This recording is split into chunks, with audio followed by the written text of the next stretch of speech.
Santapan Harian Rabu 30 November 2022.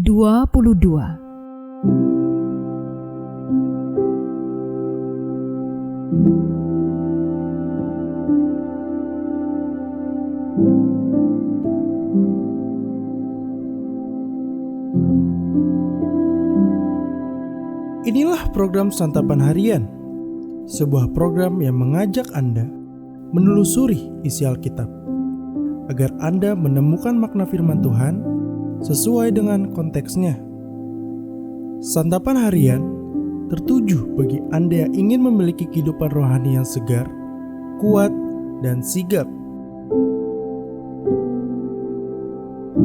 Hari ini kita akan membaca Ulangan pasalnya yang ke-16, ayatnya yang ke-21, hingga pasalnya yang ke-17, ayatnya yang ke-7. Sebelumnya, mari kita berdoa. Roh-Mu yang membuka hati dan pikiran kami untuk mampu memahami pesan dan kehendak-Mu di dalam kebenaran sabda-Mu ya Kristus. Di dalam roh kebenaran-Mu kami memohon. Amin. Ulangan 16 ayat 21 sampai pasal 17 ayat ke-7.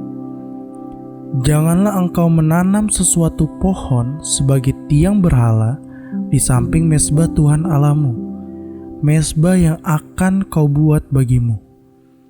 Janganlah juga kau dirikan bagimu tugu berhala yang dibenci oleh Tuhan Allahmu.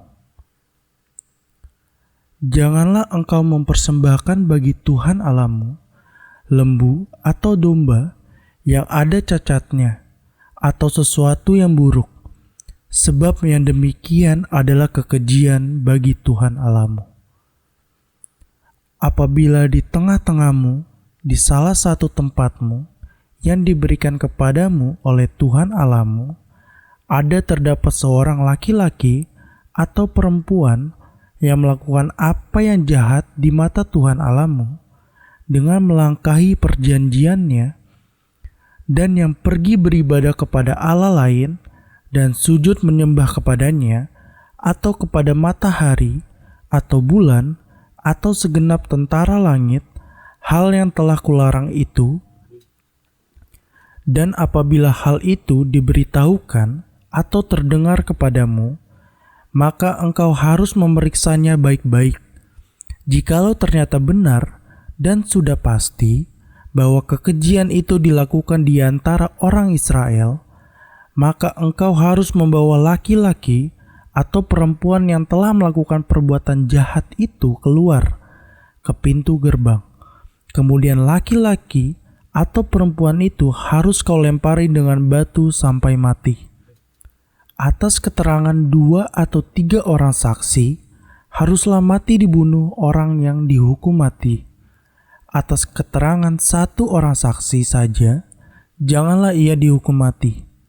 Saksi-saksi itulah yang pertama-tama menggerakkan tangan mereka untuk membunuh dia, kemudian seluruh rakyat. Demikianlah harus kau hapuskan yang jahat itu dari tengah-tengahmu.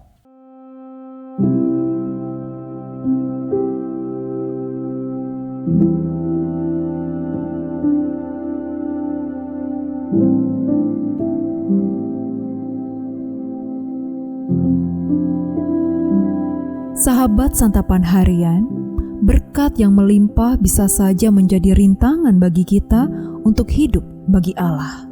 Sebagai orang percaya, terkadang kita mempersembahkan sesuatu yang kurang pantas karena kita terlalu sayang dengan harta benda yang kita miliki.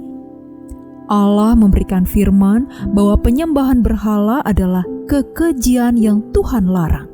Hukuman mati akan diberikan kepada mereka yang melakukannya. Terdapat hal yang menarik di dalam teks Ulangan pasal 17 ayat yang pertama, yang diapit oleh bagian yang berbicara tentang penyembahan berhala. Pada bagian itu, Tuhan melarang umatnya untuk mempersembahkan persembahan yang cacat dari binatang yang akan dipersembahkan kepada Allah. Perintah itu muncul karena ada kecenderungan di antara orang Israel untuk mempersembahkan sesuatu yang tidak pantas kepada Tuhan, dan Tuhan menganggap apa yang mereka lakukan adalah kekejian baginya. Penyembahan berhala dan persembahan yang cacat adalah jahat dan keji di hadapan Tuhan. Dalam kehidupan kita sebagai orang percaya, mungkin sekali berhala sudah tidak ada dalam bentuk patung ataupun pohon yang disembah. Namun, berhala dalam bentuk yang berbeda muncul menggantikan Allah dalam hidup kita. Berhala itu bisa berupa harta atau uang yang kita miliki. Harta menjadi berhala ketika diri kita sepenuhnya terpikat padanya dan harta itu menggantikan Allah di dalam hati kita. Persembahan yang cacat atau buruk bisa saja kita persembahkan dari milik kita. Kita juga sering tergoda untuk mempersembahkan sesuatu yang tidak pantas, sedangkan yang terbaik kita simpan menjadi milik kita. Padahal Tuhan tidak membutuhkan persembahan itu, tetapi Ia melihat kepada prioritas yang kita buat dalam hidup. Apakah Dia mendapatkan tempat yang utama, ataukah berkat yang dilimpahkannya justru membuat mata kita buta dan menggantikan Dia? Kita perlu memperbaiki perilaku dalam menyembah Tuhan dan mempersembahkan segala yang terbaik bagi Allah.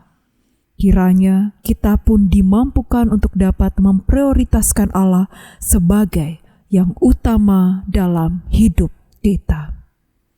Mari kita berdoa. Yang terutama dalam hidup ini adalah memuliakan nama-Mu ya Allah.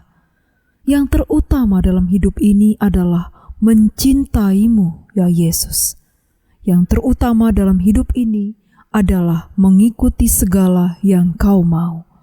Engkaulah segalanya di dalam hidup ini. Di dalam kasih-Mu Kristus kami berteduh.